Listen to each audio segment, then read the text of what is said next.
Microsoft have purchased Activision Blizzard. What does that mean now? What will it mean in the future? Well, let me explain. By now, you've probably heard the news that Microsoft are buying Activision Blizzard. First off, the biggest thing to understand is Microsoft are buying Activision Blizzard. They haven't bought them yet. The deal won't actually be finished until about 2023, maybe the start of the year. And that's when everything will kick in terms of Microsoft ownership. Now, you might think that, well, why are they announcing now? Well, they're pretty confident the deal's going to be concluded, and soon they'll be doing all the legal side of things, buying the shares, paying shareholders. So it's going to become public knowledge anyway. They might as well get ahead of it and make a big announcement now so that they get all of the hype. Now, some have raised concerns about whether this is a monopoly and whether it's going to get stopped because of monopoly laws.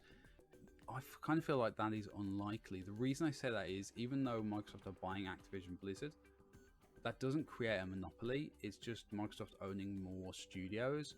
There are still other big competitors in the gaming space out there, Sony being one of them, obviously Tencent as well. Lots of different companies out there still who have that place in the gaming space. And the fact that Microsoft have made such a big hype out of it implies that they are pretty confident that it won't get stopped as well.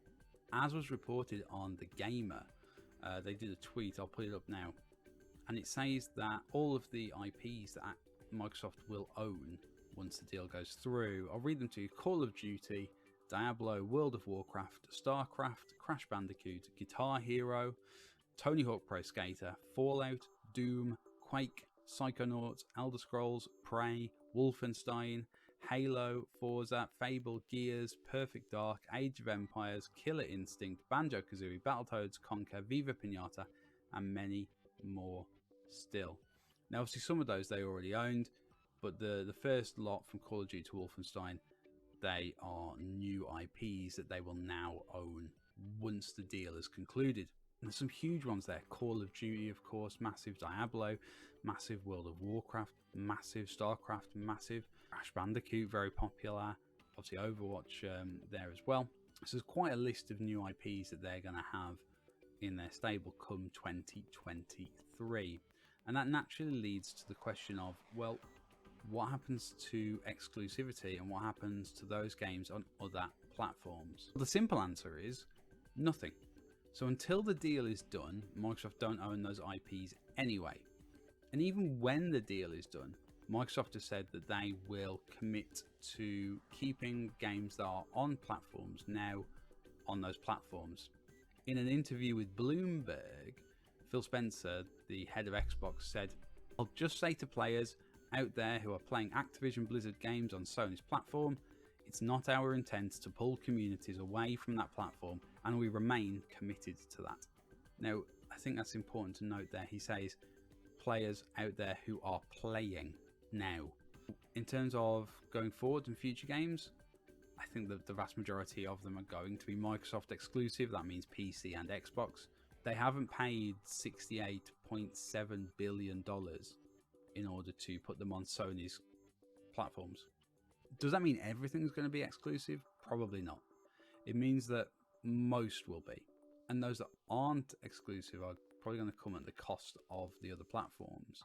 What that means is for people who are a fan of those games, those IPs that Activision Blizzard have the IPs to and that Microsoft have the IPs to, there is a very real possibility that any game released after 2023, after the deal is finished, is going to be Microsoft or Xbox exclusive. So that might be something you want to factor in now to whether you're purchasing a PS5 or an Xbox. And again, that's why Microsoft are letting you know now. They want you to make sure that you're buying the right console as far as they're concerned. For many people then, the next question comes, well, hold on, Activision Blizzard have had quite a bit of a scandal hit few years now. How does that factor into all of this? One of the biggest parts of that is what's going to happen to Activision CEO Bobby Kotick, who has been, shall we say, in many of these scandals, the employment scandals, of sexual misconduct scandal. Not always necessarily him himself, but he's kind of been embroiled in it at quite a high level. I'm not going to go into the details of that here, but just so you're aware, he's kind of been a name that's been associated with that quite a lot, and there's been calls for him to resign from his role as CEO. What this deal means is that for now, he's still the CEO. And again, in the interview article from Bloomberg, this isn't what Phil Spencer said, but this is what Bloomberg wrote. Activision CEO Bobby Kotick, 58, will continue to serve in that role until the deal closes. A person familiar with the deal said. Once the transaction is completed, the Activision Blizzard business will report to Phil Spencer, who, as part of the deal, was promoted to CEO of Microsoft Gaming. So we can expect Bobby Kotick to stay in place until the deal is done. Probably the day the deal is done, or very quickly after the deal is done, he will leave. Microsoft, again, have invested a lot of money here in Activision Blizzard, and the fact that they're doing so means that they have faith that they can change the culture and solve, or at least work to solving, some of the issues and the culture that has been at Activision Blizzard. So it's quite promising, really, that Microsoft have invested this money. They will not have put $68.7 billion into a business if they think they're going to be embroiled in loads of legal problems with the culture and with the workplace there. So it's quite promising that Microsoft have invested. And then finally, what are my thoughts on the merger? I am a bit wobbly on it, if I'm being perfectly honest with you. Any big merger like this is going to mean job losses. There are going to be job losses. That happens with any merger. There are people at Activision Blizzard who are doing jobs that people already do at Microsoft, so they won't need both of those people. And you're probably going to favor the people who are at Microsoft staying in jobs rather than the people who are being merged, the people at Activision Blizzard. So I don't like that. That's something I think is something to be wary of. In terms of how does it fit with Microsoft versus Sony, PlayStation versus Xbox, on the face of it, it does look like it's a bit of a PlayStation killer. Now, I say on the face of it because when you start to look at the games that they have, these are huge IPs, but Sony has lots of other IPs that they have access to as well. Things like Overwatch, Diablo, Call of Duty, World of Warcraft, StarCraft. Some of those IPs weren't on Sony platforms anyway, so like StarCraft, World of Warcraft, they're not on PlayStation anyway, so that won't make a huge difference to PlayStation.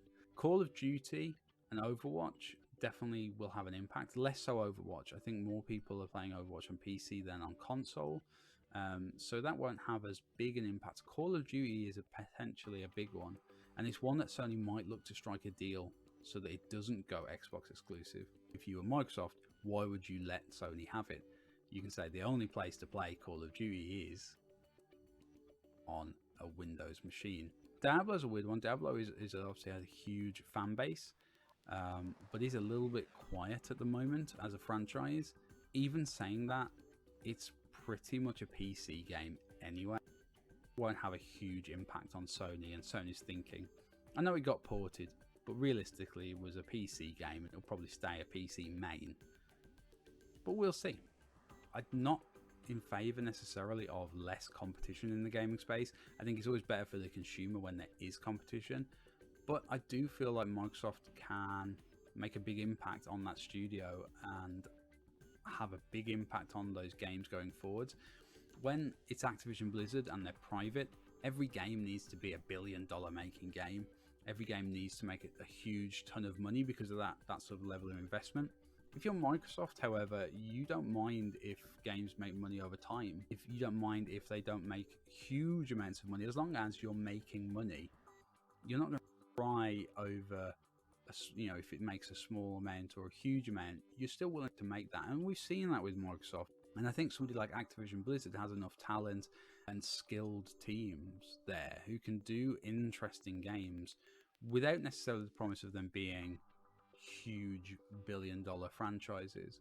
So it potentially opens some avenues up for new IPs to come from them, not just building on the old ones. But what are your thoughts on the merger? What do you think about Microsoft buying Activision Blizzard? Do you feel it's a good thing for gaming, or are you worried about it? And what are you worried about? Make sure you let me know in the comments. And don't forget to like, share, subscribe, follow, whatever it is you have to do to keep in touch with GameOrNought and make sure you know what we're doing. Until next time, goodbye.